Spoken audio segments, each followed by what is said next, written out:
they can take steps to start tracking that and seeing where the progress is. So year one looks a lot different than it did last year with him. Good morning, Courtney. How are you? I'm great, guys. Happy Monday. Happy Monday. We'll see you tomorrow up there, too, so we get a double dose of double C. Be back in the parking lot, or are you going to actually be in the building with us this time? Ben called and wants Hoodie and I kind of in the backfield with him. Okay. I mean, God, you got a better vantage point than I do. You're like Al Harris during these 7-on-7 and team periods. You're just observing everything on the field where none of the other coaches are. Correct. Yeah, and rightfully so. Hold out in 85. You can understand he's back on the field. Different Al Harris. But I would just say that, Different Al Harris. This is the guy that played for the Packers and coached in Dallas. Different guy. You never met him. The cornerbacks coach, yes. Hoodie. You two never met him. You don't know. We turn now to Saturday's practice. Tell us what did you glean from watching how the Bears played on Saturday? I thought it was Caleb's best day so far, and I know we've only seen 4 practices to date. They go into pads today, but after how much of a up and down roller coaster Thursday was, or rather Friday was, with the red zone period, he doesn't complete his first pass till his 10th attempt.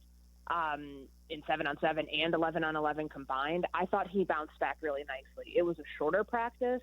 There are no fans there because of inclement weather. They decided to let close it for the day. But I thought he was really efficient, and I thought the 2-minute drill that they had on Friday, where it ends in a field goal. DeAndre Swift had a couple of drop passes, but they at least got into scoring range.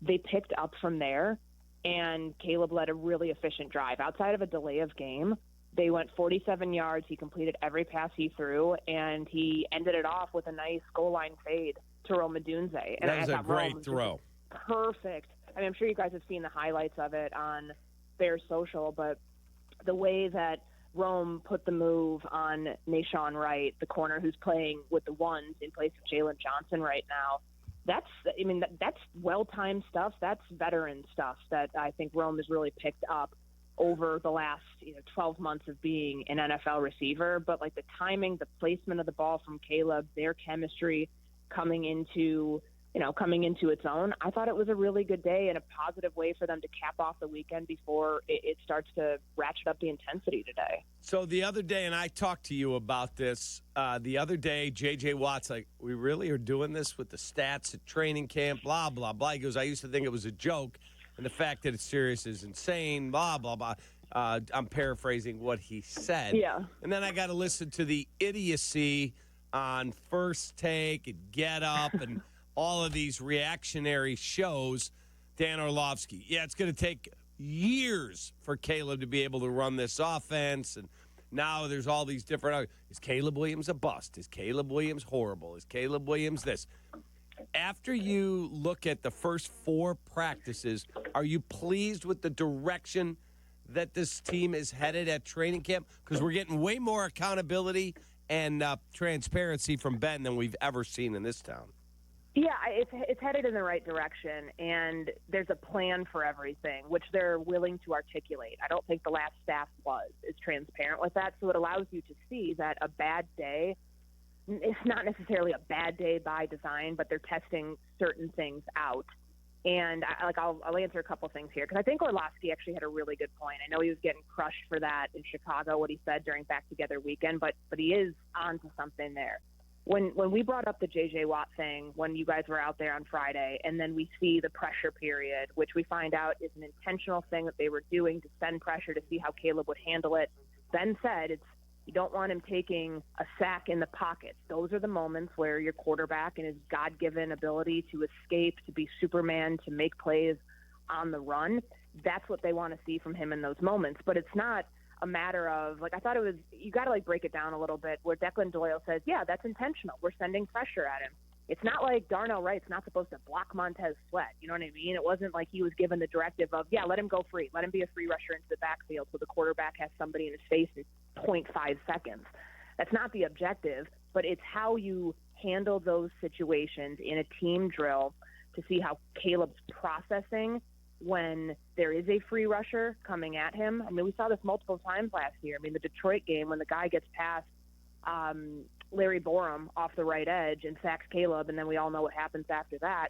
Like those are for those situations, to prepare for that, where your quarterback can either throw the ball away, can make a quick decision with it, throw it out of bounds, or try to make something happen on his own. I think that's a really smart play to get those periods installed early on, so he's able to master that. But that's the hard thing. Unless you have the script, you really don't know what the objective of everything is. That's what I think.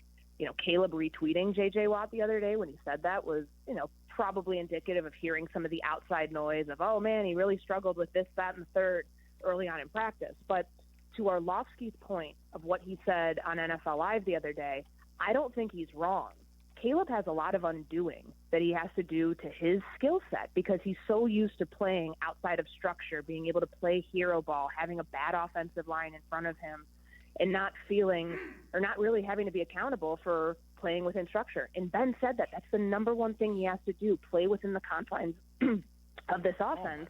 And Jared Goff took a while to do that too, guys. I mean, it wasn't perfect for him in 2022 when Ben was his OC. It got better over time, but Jared Goff, it took him about 4 to 5 years once he got to Detroit in the first place to start breaking some of the habits that hindered him early on in his career. It's not going to look perfect with Caleb in year one is what I think Orlovsky was getting at, but they can take steps to start tracking that and seeing where the progress is.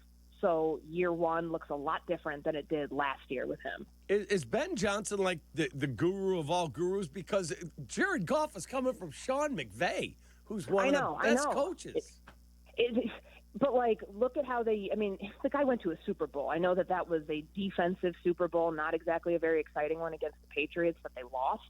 But it is interesting when we talk about how Jared Goff transformed his career when he was playing under a quarterback guru in Sean McVay in his own right. And then all of a sudden, we're crowning Ben Johnson as this is the guy who fixed him. But I really think he did because the system, the play action, the amount that he was under center, the offensive line investment, all of those things the Bears are trying to mirror here with Caleb. You saw it the other day, Kap. He's under center a ton. And it takes time for that. It takes time for the quarterback center exchange. That's one thing that Ben has been drilling into them. We can't have these pre-snap penalties where there's a flub between Drew Dahlman and Caleb Williams. There have been at least one a day. And he said that has to get cleaned up. He called it high school Harry stuff, which means amateur hour. You cannot have that happen. So I think they're pointing at the things, Ben's pointing out the things that if you let it slip one time, then it slips twice, then it becomes a habit. And trying to break those habits before they start is the goal. Our training camp coverage on Kap and J Hood is brought to you by your Chicagoland and Northwest Indiana Chevy dealers. Thanks, Woody. Courtney, I actually have a question because working off what Kap said, McVay being the guru of all gurus, it made me think of something. There were seasons where Goff was brilliant with the Rams. Those seasons he was under center and running play action. Yeah. Mm-hmm. But it was largely under center football, play action. They had Todd Gurley. He was fantastic. It was the later years where they could not run the ball. Their offensive line got worse, and Todd Gurley was dead.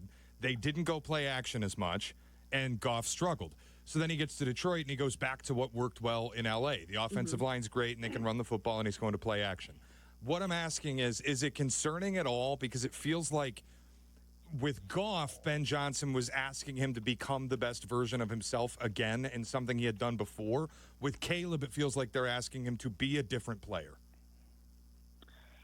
He has to, Jared Goff had played within structure his entire career. I think that even dating back to when I covered him his first, his last season at Cal in the 2015 year, it's, I think there's a number of different reasons there. First off, he was drafted by Jeff Fisher. He wasn't Sean McVay's quarterback. There was a reason that McVay wanted to move on from him because he saw the ceiling there. He wanted his guy in there. So that's, I think, part of it. But to what you're getting at about the offense not necessarily looking like it fits what Caleb does really well right now, I don't think that you have to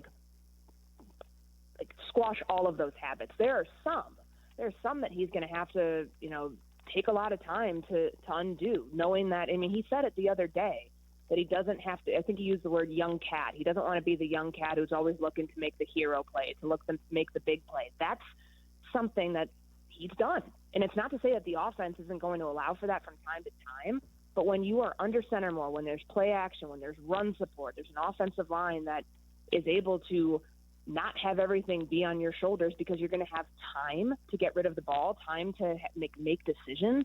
you have to play within the confines of that and not just default to what you're comfortable with, what you honestly had to do out of survival mode a lot of times.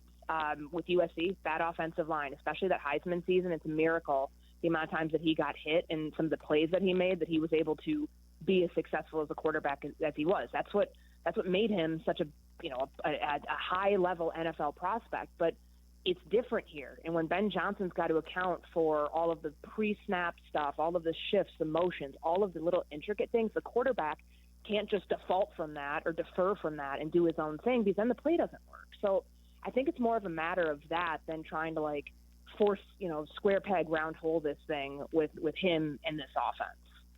What is the latest on Luther Burden? So he hasn't practiced, and he hasn't practiced since May 20th. I know Ben said the other day he's getting close. He was not out there on Saturday. They go into pads today. Whether he's out there, whether it takes a couple more days, he's going to have a lot of catching up to do.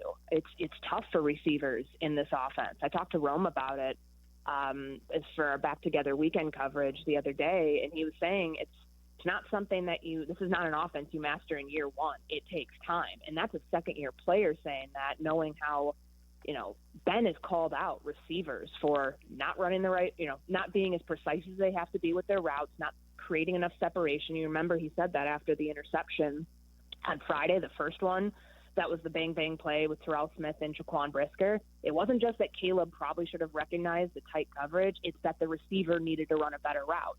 So the onus is being placed on, just listen to how Ben Johnson will talk about DJ Moore, Roma Dunze, the whole receiving crew, as to what their role needs to be. That's putting it on vet players. Can you imagine what it's going to be like when Luther Burden gets out there? He's going to be swimming, and naturally so. Even if he was out there starting at, mini camp, I think it would have been, an uphill battle for a receiver like that to grasp the playbook. But he's got to get out there soon, and I think there's just only so much you can do in the meeting room. DJ Moore said he knows his plays. He said he speaks up in meetings. That's great. But does it actually translate to him knowing what he's doing on the field, especially when you have Zacchaeus out there as the number 3 right now, making a strong case for himself as to why he should be in competition for that job. He had a great season in Washington for his standards last year after the bounce back year from him after his, down year in Atlanta. I think that's, watch out for the wide receiver 3 battle, because when he comes back, it's not just automatically Luther Burden's job at this point. It can't possibly be, considering how much time he's missed. All right, we will see you tomorrow. And I will see you up there. Yeah, we're looking forward to it, and we'll see if we can get you a field pass to be with us with Ben in the backfield. Can you get me a whistle and a play card, too? I just want to know. I want to know what the script is. Yeah, I'm going to see if Waddle and Sylvie have the old Denny's menu from Matt Nagy. We'll get you that. Thank you, guys. I'll see you tomorrow. All right, have a great day. Up-to-date depth chart, too. Courtney Cronin on the Yingling Hotline.